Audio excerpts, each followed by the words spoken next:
రంగారెడ్డి జిల్లా ఇబ్రహీంపట్నంలో రైతులకు అందుబాటులో పచ్చి రొట్ట పత్తి విత్తనాలు ఉన్నాయన్న జిల్లా కలెక్టర్ శశాంక. జిల్లాలోని ప్రాథమిక సహకార సంఘాలు సేవా కేంద్రాల్లో ప్రభుత్వం తరపున రాయితీపై పచ్చి రొట్ట విత్తనాలు రైతులకు అందుబాటులో ఉంటాయని తెలిపారు. జిల్లా కలెక్టర్ కార్యాలయంలో మీడియా సమావేశం ఏర్పాటు చేయగా ఈ సందర్భంగా కలెక్టర్ మాట్లాడుతూ ఎరువులు అందుబాటులో ఉంచగా 1584 క్వింటాల విత్తనాలు సరఫరా అయినా 196 క్వింటాల్ విత్తనాలు రైతులకు అందుబాటులో ఉంచుతామని తెలిపారు. అవసరాన్ని బట్టి ప్రతిరోజు కావాల్సిన ప్యాకెట్స్ డీలర్ వద్ద అందుబాటులో ఉంచుతామని అన్నారు. జిల్లా వ్యవసాయ అధికారి శంకర్పల్లి మండలంలో విత్తన పంపిణీ కార్యక్రమంలో పాల్గొని రైతులకు భరోసా కల్పించారు. రైతులు ప్రభుత్వ లైసెన్సులు కలిగి ఉన్న దగ్గర నుండే విత్తనాలు కొనుగోలు చేయాలని అన్నారు. వాటిని కొన్న తర్వాత బిల్లులను ఖచ్చితంగా తీసుకోవాలని జిల్లా వ్యవసాయ శాఖ అధికారి గీత కోరారు.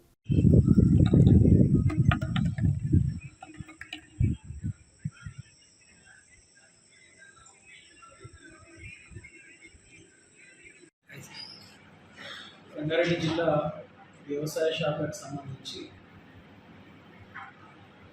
పలు అంశాలని మీతో పంచుకోవాలనే ఉద్దేశంతో ఈరోజు ఈ పత్రికా సమావేశాన్ని నిర్వహించడం జరుగుతూ ఉంది. ముందుగా అందరికీ కూడా ముఖ్యంగా రైతు సోదరులకు తెలియజేసేది,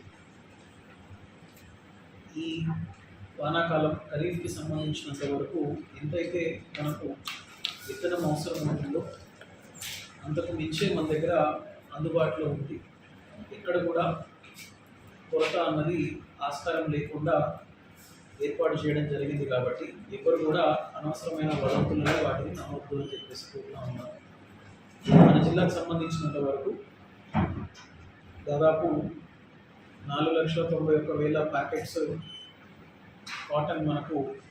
కాటన్ సీడ్స్ మనకు అవసరమైతే ఇప్పటికే మనకు దాంట్లో 1,78,000 ప్యాకెట్స్ మనకు అందుబాటులో ఉన్నాయి.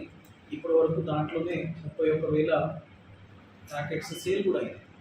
దాదాపు 450 పైచీలకు రీటైలర్స్ ద్వారా ఇవన్నీ కూడా అందుబాటులో ఉంచడం జరిగింది. మన వైపు నుంచి, అడ్మినిస్ట్రేషన్ వైపు నుంచి, ప్రభుత్వం వైపు నుంచి రైతులకు ఎక్కడ కూడా ఇబ్బంది కలగకూడదన్న ఉద్దేశంతో యూజ్గా ఉన్న సీడ్ కానీ తీసుకోవద్దని చెప్తున్నాను. తర్వాత ఎవరికి లైసెన్స్డ్ ప్రెమిసెస్ వ్యవసాయ శాఖ ద్వారా లైసెన్స్ పొందిన వారి దగ్గర నుంచే కనుక ఉంటే రేపు ఏదైనా కానీ వారు విత్తన చట్ట పరిధిలో ఉంటారు కాబట్టి వారి మీద ఏదైనా కానీ ఎలాంటి నష్టం జరిగినా రైతుకి చర్య తీసుకోబడుతుంది. కాబట్టి అలాంటి వారి దగ్గరనే కొంతమంది వాళ్ళకు అవేర్నెస్ క్రియేట్ చేస్తుంది. అదే కాకుండా రసీదు బిల్లు ఎప్పుడైతే ఏ డీలర్ దగ్గర పొందుతారో ఆ డీలర్ దగ్గర నుంచి వెంటనే రసీదు పొందాలి. ఆ రసీదుని కూడా పంటకాలం అయ్యేంత వరకు కూడా రసీదుని మరియు ఆ ఇతర ప్యాకెట్లు కూడా భద్రపరచుకోవాలి. క్యాంపుల్లో వాళ్ళకి కూడా మనం చెప్పడం జరుగుతుంది. అవైలబుల్గా 5,000 కానీ విలేజ్లో కానీ గ్రామాల్లో కూడా గట్టి విత్తనాలు కూడా కొంత కానీ అంటే తీసుకోవాల్సిన జాగ్రత్తలు, మంచి విత్తనాలు కొనడానికి తీసుకోవాల్సిన జాగ్రత్తలు, ఎకరాలు అన్నీ కూడా మేము గ్రామానికి కూడా క్యాంపెయిన్ చేస్తున్నాం, అవేర్నెస్ ప్రోగ్రామ్స్ క్రియేట్ చేస్తున్నాం, రైతులతో మాట్లాడుతున్నాము. సో ఇప్పుడు కూడా ఎలాగైనా వాళ్ళకి అవైలబుల్ ఉందో వాళ్ళ రైతులు మా వ్యవసాయ శాఖ సలహాలు సూచనలు తీసుకొని ఎక్కువ దిగుబడి పొందాలని